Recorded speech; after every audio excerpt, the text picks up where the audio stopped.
নমস্কার, আমি সুকৃতি রঞ্জন বিশ্বাস। এসআরবি মুক্তি ইউটিউবের পক্ষ থেকে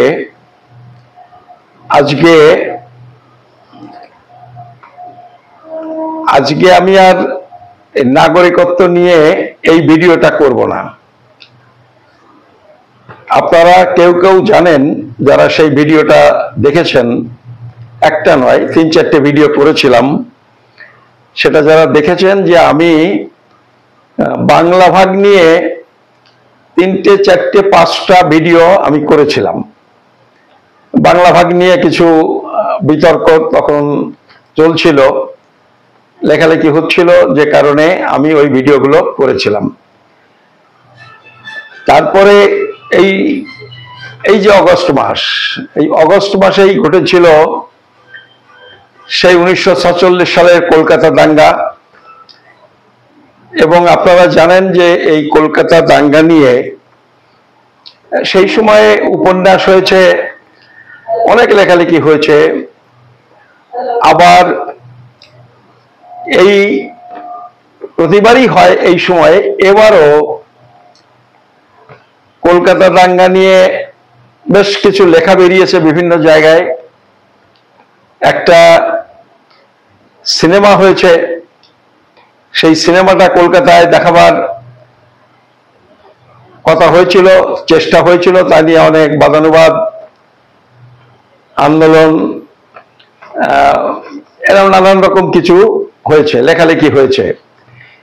এর পরিপ্রেক্ষিতে আমাকে ওইসব বন্ধুরা আবার বারবার তাগাদা দিচ্ছেন যে কলকাতা দাঙ্গা নিয়ে আপনি একটা ভিডিও, 1টা 2টো 3টে যতটা বড় হবে সেই মতো একটু করুন। আমিও মনে করি যে কলকাতা দাঙ্গা নিয়ে মানুষের মধ্যে সত্যিই খুব বিভ্রান্তি আছে। কিছু লোক মনে করেন যে কলকাতা দাঙ্গা ঘটেছে, তাতে যেভাবে সরওয়ার্দী সাহেবকে দায়ী করা হয়, তাকে ওইভাবে দায়ী করাটা ঠিক না, এরকম মনে করেন কিছু মানুষ। এই যারা মনে করেন তারা সাধারণত একটু গবেষক, উচ্চ শিক্ষিত মানুষ, পড়াশোনা করেন যারা, খোঁজখবর রাখেন যারা, তারা এরকম বলেন। কিন্তু সাধারণভাবে আমজনতার মধ্যে কিন্তু কলকাতা দাঙ্গা নিয়ে ধারণাটা হলো যে এইটা মুসলমানরা হিন্দুদের বিরুদ্ধে দাঙ্গা করেছেন এবং এই দাঙ্গার সৃষ্টি এবং মদতদাতা সরওয়ার্দী সাহেব ওই সময় বাংলার প্রিমিয়ার ছিলেন। মানে এখন যেটা মুখ্যমন্ত্রী, ব্রিটিশ আমলে ঐক্যবদ্ধ বাংলার যিনি প্রধান ছিলেন, সরকার প্রধান ছিলেন, তাকে প্রিমিয়ার বলা হতো, প্রধানমন্ত্রী বলা হতো, তাকে দায়ী করেন। তো এই বিষয়টা আছে। এখন এইরকম একটা মানে তীব্র কি বলবো মতপার্থক্য, মতবিরোধ, ঘটনাসমূহ নিয়ে, ইতিহাস নিয়ে, সেরকম একটা বিষয়ে একটা ভিডিও করতে গেলে যে যোগ্যতা লাগে, আমি মনে হচ্ছে আমার সেই যোগ্যতা সেরকম নেই। তবুও আমি যতটুকু পারি, একটু এলোমেলো যদি হয়, আপনারা একটু মিলিয়ে বিষয়টা একটু বুঝে নেবার চেষ্টা করবেন। আমি জানি অনেকে এই ভিডিওটা শুনেও গালাগালি করবেন, কারণ সাধারণভাবে যা প্রচার হয় সবসময় সেটা তো সত্য হয় না। তবুও যে যাই মনে করুন, আমি যেটুকু জানি, যতটা বুঝি, আমি অন্তত যতটুকু বিশ্বাস করি পড়াশোনা করে, সেইটাই আপনাদের আমি বলবো। আমার মনে হয় কলকাতা দাঙ্গাটা যদি ঠিকঠাক বুঝতে হয়, তাহলে বেশ কিছু বিষয়, প্রেক্ষাপট, এইগুলো যদি আমরা একটু মানে রাজনৈতিক প্রেক্ষাপট, সেই সময়ের রাজনৈতিক টানাপোড়েন, এইগুলো যদি আমরা একটু বুঝে নিতে পারি, তাহলে এই দাঙ্গা, তার কারণ, কারা কম দোষী কারা বেশি দোষী, এই সব বিষয়গুলো বুঝতে খানিকটা সুবিধা হয়। সেই জন্যে আমি একটু পেছন থেকে কয়েকটা কথা আপনাদের বলে নেব। এইটা হলো দেখুন 1939 সাল, 46 সালের দাঙ্গা, আমি তাহলে 7 বছর আগের কথা বলছি। 1939 সালে বাংলায় হিন্দু মহাসভা আবার পুনর্গঠিত হয়। বীর সাভারকর তিনি আবার নতুন করে এই হিন্দু মহাসভার পুনর্জন্ম ঘটিয়েছিলেন। এখানে নতুন ভাবে শুরু করবার জন্য তিনি এখানে হাজির ছিলেন। এটা 1939 সাল, এবং এই 1939 সালে একেবারে শেষের দিকে ডিসেম্বর মাসে সেই যে অনুষ্ঠান হয়েছিল, যেখান থেকে পুনর্গঠন করা হলো, রিভাইভ করা হলো, সেইখানে একটা ডকুমেন্ট, একটা দলিল বাংলার জনগণের উদ্দেশ্যে পেশ করা হয়েছিল যে হিন্দু মহাসভা কি করতে চায়, কি তার লক্ষ্য উদ্দেশ্য, তার একটা খুব সংক্ষিপ্ত রূপ। তা আমি সংক্ষিপ্ত রূপটা মুখে বলে দিতে পারতাম, সেটা না বলে দিয়ে আমি আপনাকে কোট আনকোট করে একটু পড়ে দিই। আপনারা, আমি পড়ছি, আপনারা একটু শুনে নিন।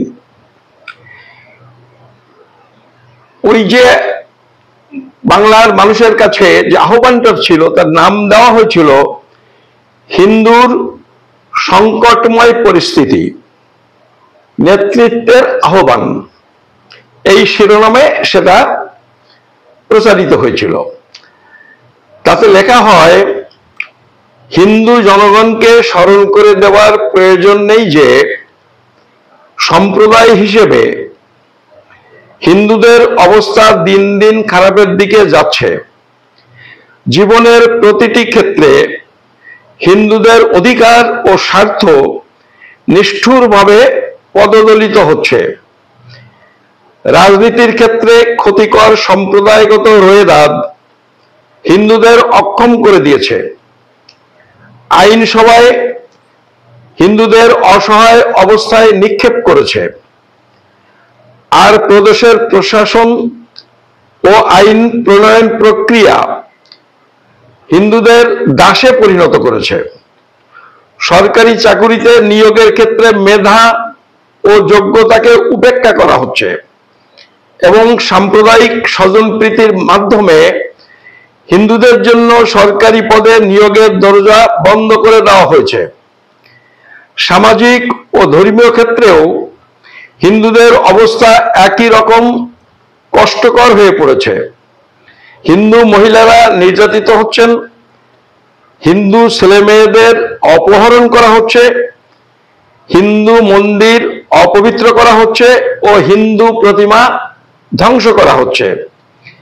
কংগ্রেসের মানসিকতা ও উদারতার ভুল প্রবণতা হিন্দু জীবন ও অগ্রতির পথে বাধা সৃষ্টি করেছে, হিন্দুদের নিশ্চিত ধ্বংসের দিকে নিয়ে যাচ্ছে।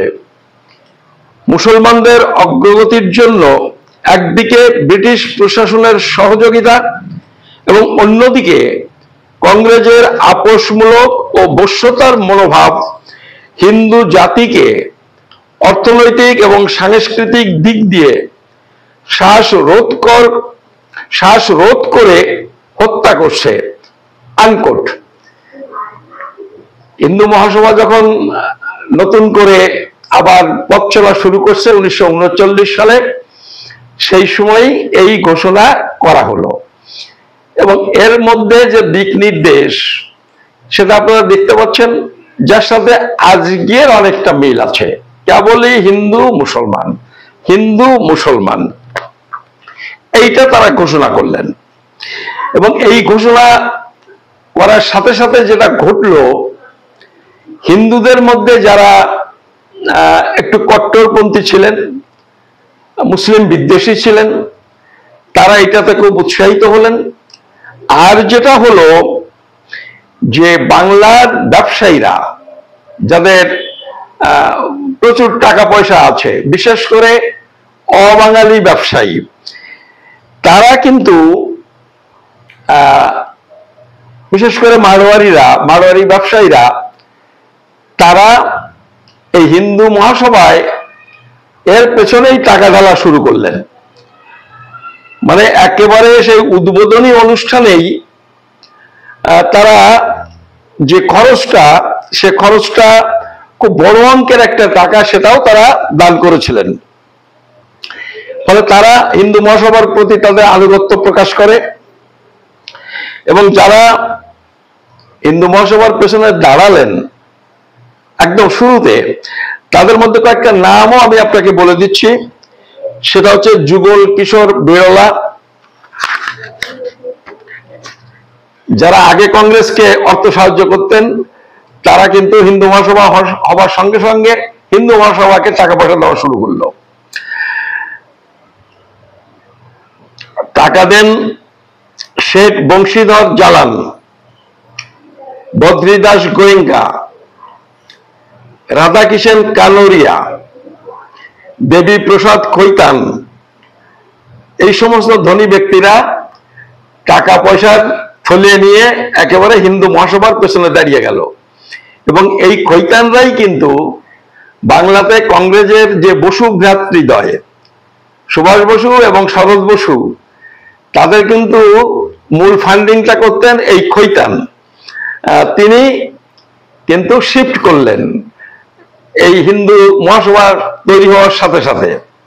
এবং এরা সবাই মিলে ওই যে উদ্বোধনী যে অনুষ্ঠান হয়েছিল হিন্দু মহাসভা, তাতে 10,000 টাকা, মানে সেই সময় 10,000 টাকা তারা ওখানে দান করেছিলেন।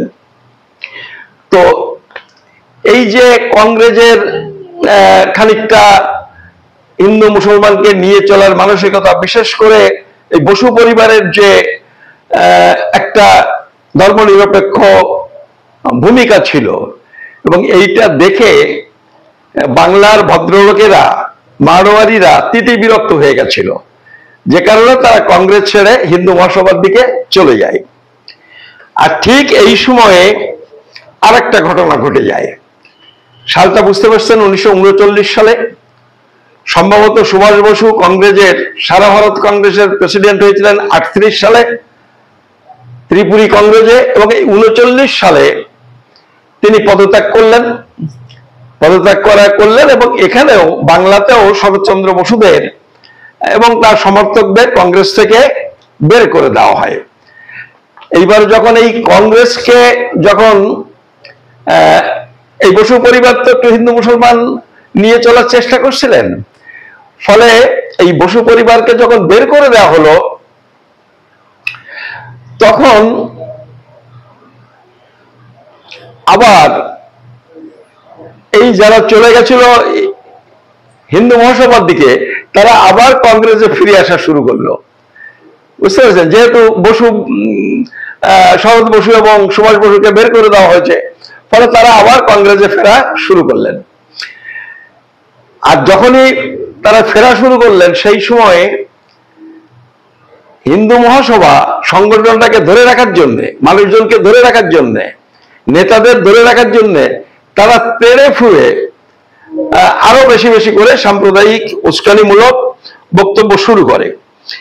এবং এই প্রক্রিয়াতে ঠিক 2 বছর পরে 41 সালে গিয়ে, মানে এই যে উগ্র সাম্প্রদায়িক প্রচারের ফলে 41 সালে পূর্ববঙ্গে ঢাকা এবং আশপাশ অঞ্চলে একটা দাঙ্গা বেঁধে যায়। এবং এই দাঙ্গাতে যতটুকু ঘটেছিল, বা দাঙ্গার আগে যে ঘটনাটা নিয়ে দাঙ্গা হয়েছিল, তার ঘটনা যেটা ছিল সেইটা এরকম ছিল যে কোন মুসলমান হিন্দু মহিলার সম্ভ্রম নষ্ট করেছে, এরকম এটাকে অতিরঞ্জিত করে প্রচার করা হয়। তারপরে হিন্দু মহিলাকে হোলির দিনে নাজেহাল করা হয়, এরকম সব অমৃতবাজার পত্রিকা এইসব প্রচার করে। ঘটনা হলো এটা নিয়ে দাঙ্গা বেঁধে গেল, বহু মানুষ মারা গেলেন। তারপরে দেখা গেল পরবর্তীকালে যে অমৃতবাজারের এই খবর ছিল সম্পূর্ণ মিথ্যে, এবং এই দাঙ্গার ফলে যারা খবর রাখেন তাদের হয়তো মনে আছে বহু মানুষ এই ঢাকা এবং তার পূর্ব প্রান্ত থেকে এই সমস্ত লোকজন ত্রিপুরাতে গিয়ে আশ্রয় নিয়েছিলেন। হিন্দুরা, ওই এলাকার ত্রিপুরার কাছাকাছি এলাকার হিন্দুরা, বহু মানুষ, বহু হিন্দু ত্রিপুরাতে আশ্রয় নিয়েছিলেন এবং বহু মানুষ ক্ষতিগ্রস্ত হয়েছিলেন, আশ্রয় শিবিরে ছিলেন। তো সেই সময় রিলিফের ব্যবস্থা, তাদের সাহায্য সহযোগিতা করা, এবং এই সাহায্য সহযোগিতা করতে গিয়ে তখন কিন্তু এই দাঙ্গাতে অনেকটা কিন্তু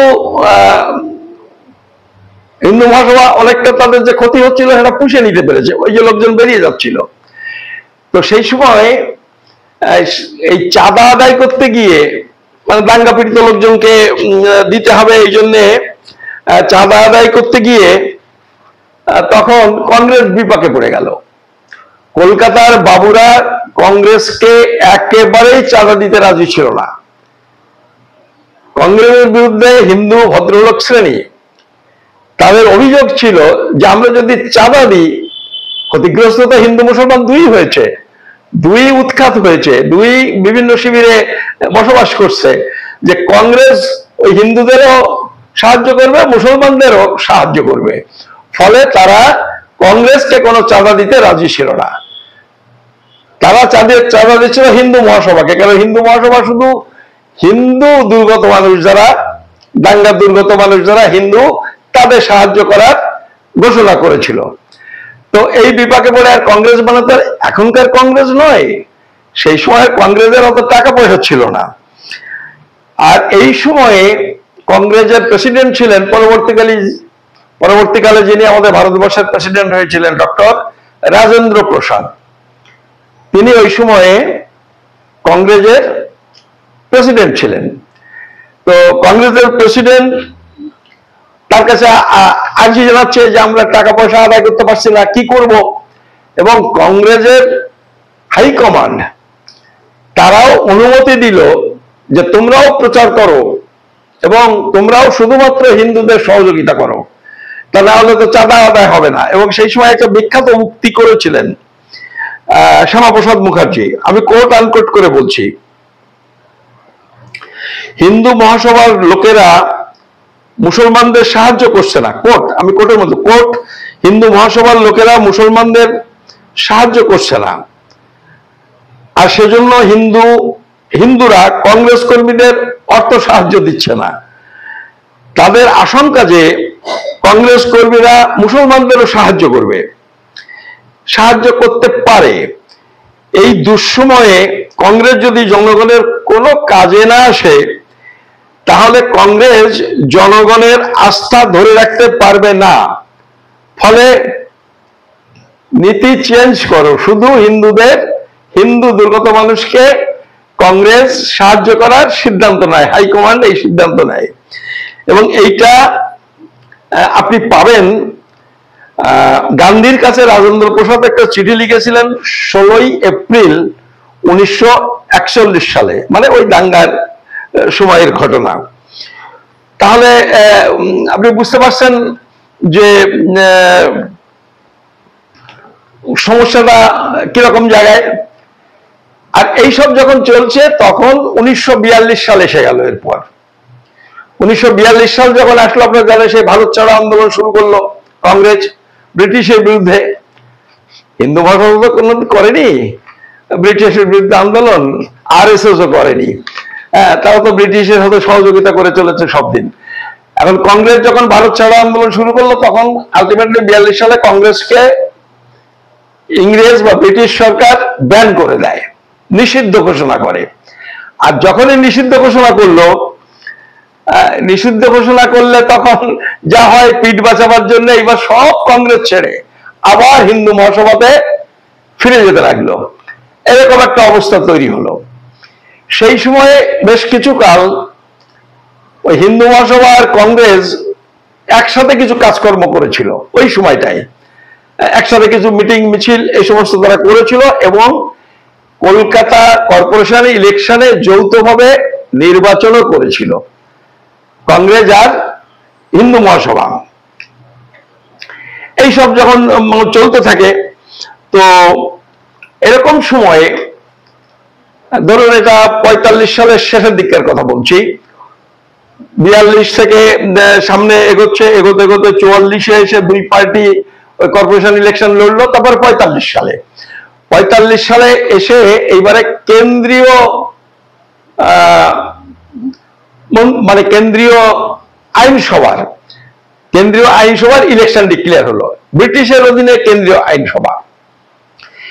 এই আইনসভাতে তখন বাংলার সদস্য পদ ছিল 6 জন নির্বাচিত হতে পারবে, এবং এই সময় হিন্দু মহাসভা মনে করেছিল যে তারা খুব ভালো রেজাল্ট করবে, কিন্তু আলটিমেটলি যেটা ঘটলো, আলটিমেটলি ওরা যে ক্যান্ডিডেটকে ঠিক করছে সে ক্যান্ডিডেট আলটিমেটলি কংগ্রেসে গিয়ে জয়েন করছে। এই করে 6টা যে নির্বাচন, মানে ওরা ক্যান্ডিডেটই দিতে পারলো না হিন্দু মহাসভা, এই 6টাই কংগ্রেস জিতে গেল, 6টা ইসের মধ্যে জিতে গেল। এবং এই সময় তো জানেন সেপারেট ইলেকটোরেট ছিল, হিন্দুরা হিন্দুদের ভোট দিতে পারতো, মুসলমানরা মুসলমানদের ভোট দিতে পারতো, কেন্দ্র হিন্দুদের জন্য কেন্দ্র ঠিক ছিল, এই জায়গায় হিন্দুরা মুসলমানদের জন্য কেন্দ্র ঠিক ছিল, মানে রিজার্ভ ছিল। তো এইটা ঘটে, এবং ওই সময় তার ঠিক পরপর আপনারা জানেন সেই 45-46 সালের নির্বাচন হলো। মানে এই 45-46 সালের নির্বাচনে কিন্তু এইটা জিতে কিন্তু সরওয়ার্দী প্রিমিয়ার হচ্ছেন। আমি সেই নির্বাচনের কথা বলছি। সেই নির্বাচনে দেখা গেল যে হিন্দু মহাসভা 26টা কেন্দ্রে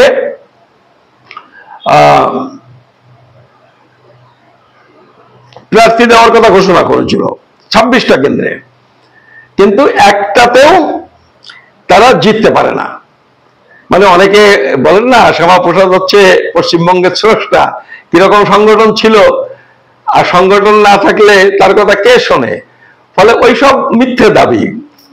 আসলে বাংলা ভাগ করে পশ্চিমবঙ্গের সৃষ্টি, এটা যদি ভালো কাজ হয় কংগ্রেস করেছে, খারাপ কাজ যদি হয় তাও কংগ্রেস করেছে। এই সময় শ্যামাপ্রসাদ মুখার্জির তেমন কোনো ক্ষমতা ছিল না, 26টাতেই শোচনীয়ভাবে পরাজিত হয়। শুধুমাত্র বিশ্ববিদ্যালয় কেন্দ্র থেকে, জানেন তখন তো এই ধরনের নির্বাচন ছিল, ওইটাতে কংগ্রেস দয়া করে ওকে ছেড়ে দিয়েছিল, ওইটাতে দাঁড়িয়েছিল শ্যামাপ্রসাদ মুখার্জি, ওখানে কংগ্রেস প্রার্থী দেয়নি। ওই জায়গা থেকে একমাত্র উনি নির্বাচিত হতে পেরেছিলেন বিশ্ববিদ্যালয় কেন্দ্র থেকে, আর কোথাও কিছু করতে পারেননি। তো এইরকম যখন অবস্থা হয়ে গেল, তখন এই যারা মানে শ্যামাপ্রসাদ মুখার্জির ভক্ত ছিল, উগ্র হিন্দু ছিল, উগ্র হিন্দুত্ববাদী যারা, কংগ্রেস তখন মোটামুটি ভাবে আসলে হিন্দু মহাসভার স্লোগানটাই ছিনিয়ে নিয়েছে। এবং এরকম অবস্থায় শ্যামাপ্রসাদ মুখার্জিকে পরামর্শ দিয়ে একটা চিঠি লেখা হয়েছিল। আমি সেই চিঠিটা একটু আপনাদের পড়ে শোনাই। আমি কোট আনকোট করেই এটা বলছি। কোট: কংগ্রেস কর্তৃক মুসলিম লীগকে জোরালো চ্যালেঞ্জ দেবার পর পৃথক একটা রাজনৈতিক সংগঠন হিসেবে হিন্দু মহাসভার অস্তিত্বের আর কোনো প্রয়োজন নেই। জনগণ আপনাকে, মানে শ্যামাপ্রসাদকে, জনগণ আপনাকে আসন্ন বেঙ্গল প্রাদেশিক আইন পরিষদের নির্বাচনে অতি সাম্প্রদায়িক নয় এমন একটি পার্টি থেকে প্রার্থী হিসেবে দেখতে চান। মহান লক্ষ্য অর্জনে কংগ্রেসকে নেতৃত্ব দেওয়ার জন্য আপনি হলেন বাংলার সবচেয়ে উপযুক্ত ব্যক্তি। আমরা আপনাকে কংগ্রেসে যোগদান করার আহ্বান রাখছি। এটা কেন্দ্রীয় নির্বাচন আর এই বেঙ্গল অ্যাসেম্বলি নির্বাচনের মাঝের সময়ের চিঠি, এবং এইটা হিন্দুদের স্বাক্ষরিত পত্র। এটা দেখবেন শ্যামাপ্রসাদ মুখার্জি পেপার্স বলে দুর্গাদাস বন্দ্যোপাধ্যায় এইসব চিঠিপত্রগুলো সংকলন করেছেন। এটা এই ডিসেম্বর 1945 সালের একটা চিঠি। এইটা হচ্ছে আপনারা দেখতে পাবেন। আমি আপনাদের এই বইটা থেকে কিছু অংশ পড়ে শোনালাম। আসলে এই বইটা না, আমি এর পরের ভিডিওতে আপনি বলবো, এটা মূলত তথ্যগুলো নেওয়া হয়েছে বাংলা ভাগ হলো, ওইটা জয়া চ্যাটার্জির একটা বই, এবং এইটাই সারা পৃথিবীতে, শুধু আমাদের ভারতে না, সারা পৃথিবীতে সব থেকে ওই সময়ের বেঙ্গলের রাজনীতি, ভারতে মানে বেঙ্গলের রাজনীতি, ভারতের নয়, বেঙ্গলের রাজনীতি নিয়ে সব থেকে অথেন্টিক বই বলে প্রচার করা হয়। তথ্যগুলো মূলত সেখান থেকে না, অন্যান্য জায়গা থেকে কিছু নেওয়া। তো এইটা একটা প্রেক্ষাপট। এবং এই যে বললাম যে নির্বাচন হলো, যেটা 26টা দিয়ে একটাও জিততে পারলো না, সেই নির্বাচনেই সরারদি সাহেব এখানকার প্রিমিয়ার হন, যার সময় ওই ক্যালকাটা কিলিংস বা 46 সালের কলকাতা দাঙ্গা অনুষ্ঠিত হয়। তো এই কলকাতা দাঙ্গা নিয়ে বলার আগে এই প্রেক্ষাপটটুকু আপনাদের একটু আমি বলে রাখলাম। তা আজকের এই ভিডিওটা আমি দেখতে পাচ্ছি 26 মিনিট হয়ে গেছে। তা আজকের এই ভিডিওটা আমরা এখানে শেষ করি। আপনারা এটাকে ধরে নেন যে কলকাতা দাঙ্গা প্রথম পর্ব। আমরা এরপরে দ্বিতীয় পর্ব আবার আমরা পরের দিন পোস্ট করব। আপনাদের সবাইকে নমস্কার, ধন্যবাদ।